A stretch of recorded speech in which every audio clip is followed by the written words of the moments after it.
मन तुम्हारा सबसे बड़ा मित्र भी है और सबसे बड़ा शत्रु भी, और मन ही है जो तुमसे इतने गलत काम करवा लेता है कि तुम्हें पछताने का मौका नहीं मिलता, और मन ही है कि तुम्हें ऐसी जगह पहुंचा देता है कि तुम इस समाज के, देश के प्रमुख व्यक्ति बन जाते हो। मेडिटेशन साधना टेक्निक में मैं आशीष आप सभी का स्वागत करता हूं। आज हम मन को कैसे जीतें, मन की जीत के बारे में एक स्टोरी के माध्यम से चर्चा करेंगे। अगर आपका मन आपको पॉजिटिव करता है या नेगेटिव, तो कमेंट में पॉजिटिव या नेगेटिव लिखिएगा। एक बाबा थे और वो बाबा 3 पोटली, बड़ी बड़ी पोटली, बोरियां लेके चल रहे थे और बड़ी मुश्किल से थोड़ा चल पा रहे थे। जब वो चल रहे थे ना, तो वहां पर उनको एक लड़का मिला, एक नवयुवक मिला, और उन्होंने उस नवयुवक से कहा कि अगर तुम मेरी एक पोटली या एक बोरी या गोनी मंजिल तक पहुंचा दो तो मैं तुम्हें 2 स्वर्ण मुद्राएं दूंगा। लड़के ने कहा कोई बात नहीं बाबा, मैं आपकी हेल्प कर दूंगा, मैं आपकी मदद करता हूं, आप मुझे मुद्रा दो या ना दो कोई बात नहीं। उसने एक बोरी को कंधे पे उठाया और चलने लगा। थोड़ी देर बाद उसने बाबा से पूछा, बाबा इस बोरी में क्या है, बड़ी भारी है। तो बाबा ने कहा इसमें तांबे के पुराने सिक्के हैं जो पुराने समय के हैं। तो लड़के ने कहा अच्छा बाबा कोई भंगार वाला या फिर कोई कबाड़ी वाला लगता है जो तांबे के सिक्के लेके चल रहा है। रास्ते में एक नदी आई।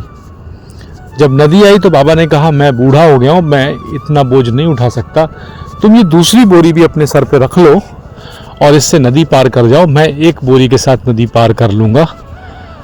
इस दूसरी बोरी को बहुत ध्यान से इस नदी से क्रॉस करवाना, क्योंकि इसमें चांदी के सिक्के हैं। जैसे ही लड़के के मन में आया कि इसमें चांदी के सिक्के हैं, इसका मतलब बाबा कुछ ज़मीन जायदाद या फिर अपना कुछ बड़ी प्रॉपर्टी बेच के आ रहा होगा, ज़मीन बेच के आ रहा होगा, तभी तो इतने सारे चांदी के सिक्के लिए हैं। क्यों ना इसमें इस बोरी को मैं रख लूं, नदी में ही इस बाबा को धक्का दे दूं। अब लड़के के मन ने बदमाशी करना शुरू किया और बीज डाल दिया कि तुम ये चोरी कर लो। लेकिन तभी लड़के का विवेक थोड़ा जागृत हुआ। उसने कहा नहीं बाबा, तो मुझे वैसे भी 2 स्वर्ण मुद्राएं दे रहा है, मुझे चोरी करने की कोई आवश्यकता नहीं है। जब नदी क्रॉस हो गई तो एक पहाड़ी रास्ता आया। बाबा ने कहा कि तुम ये तीसरी बोरी भी अब रख लो, अगर तुम चल पाओ लेके तो मैं तुम्हें कुल 6 स्वर्ण मुद्राएं दे दूंगा, लेकिन ध्यान से ले चलना, इस बोरी में स्वर्ण मुद्राएं हैं। अब जो बीज उस लड़के के मन में, उस युवक के मन में, उस व्यक्ति के मन में पड़ गया था, वो धीरे धीरे पौधा बन चुका था।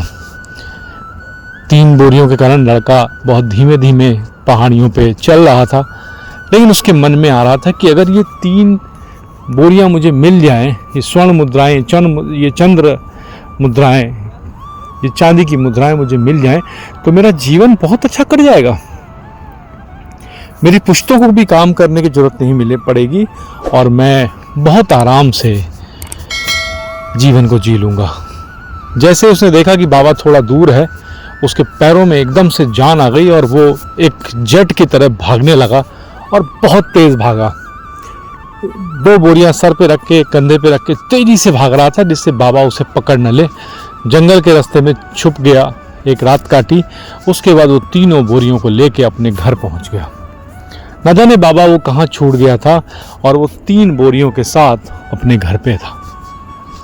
जब वो 3 बोरियों के साथ अपने घर पे था तो रात में ही उसने उस बोरियों को खोला तो बहुत सन्न रह गया। ना उसमें तांबे के सिक्के थे, ना उसमें चांदी के सिक्के थे, ना स्वर्ण के सिक्के थे। वो तो लोहे के कुछ पुर्जे थे, लोहे के पुराने सिक्के थे जो किसी काम के नहीं थे। उसने अपना सर पीट लिया कि ये मुझसे क्या हो गया, और वहीं पर एक चिट्ठी, एक खत, एक पत्र रखा हुआ था। जब पत्र उसने निकाला तो उसने कहा मैं इस राज्य का वजीर हूं और मैं अपने राज्य के लिए एक ईमानदार कोषाध्यक्ष ढूंढ रहा था जो राज्य के कोष को संभाले। चूंकि तुम्हें पत्र मिल गया है, इसका मतलब तुम ईमानदार नहीं हो। लड़का फूट फूट के रोने लगा कि राज्य के कोषाध्यक्ष की पदवी उसे मिल रही थी।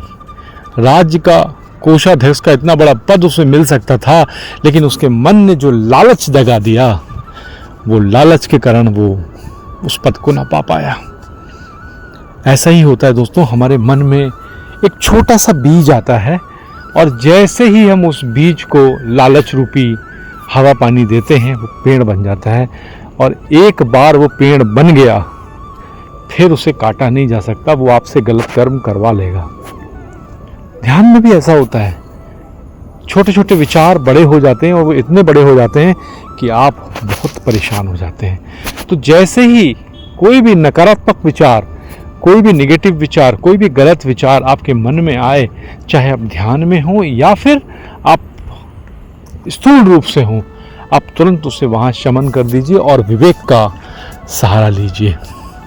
मनुष्य को विवेक रूप में ईश्वर ने बहुत बड़ी शक्ति दी है, क्योंकि जब आप विवेक के द्वारा उस विचार का दमन कर देंगे, उसे दबा देंगे, उसके प्रॉज एंड कॉइंस, उसके अच्छे और बुरे लक्षणों को जब आप देखेंगे, तब आप समझ पाएंगे कि मैं क्या गलती करने वाला हूँ। तो इस कहानी से सीख लीजिए और मन को जीतिए। मन को जीतना बहुत आसान है, लेकिन उस पर वॉच रख के, उसको समझ के, और मन के धोखे में मत आइए। जब आप मन के धोखे में आ जाते हैं तो बहुत सारे गलत काम हो जाते हैं। दोस्तों, हमारे व्हाट्सएप के न्यू चैनल का लिंक डिस्क्रिप्शन में दिया हुआ है, आप उसे जरूर ज्वाइन कर लें, जिससे हमारे सारे अपडेट्स बहुत तेजी से आपके पास पहुंचे। और अगर आपको लिंक ज्वाइन करने में कोई प्रॉब्लम होती है तो 9769739797 पे मैसेज कर दें। हमारी टीम आपको व्हाट्सएप के ग्रुप में, व्हाट्सएप के जो चैनल में, उसमें ज्वाइन करा देगी, और जिससे आप हमसे कनेक्ट हो जाएंगे और हमारे सारी अपडेट्स बहुत फास्ट तरीके से आपके पास पहुंचेंगे। वीडियो अच्छा लगा हो तो प्लीज चैनल को फॉलो कीजिएगा। हम आपको ध्यान और साधना से संबंधित बहुत सारे वीडियो देंगे। धन्यवाद।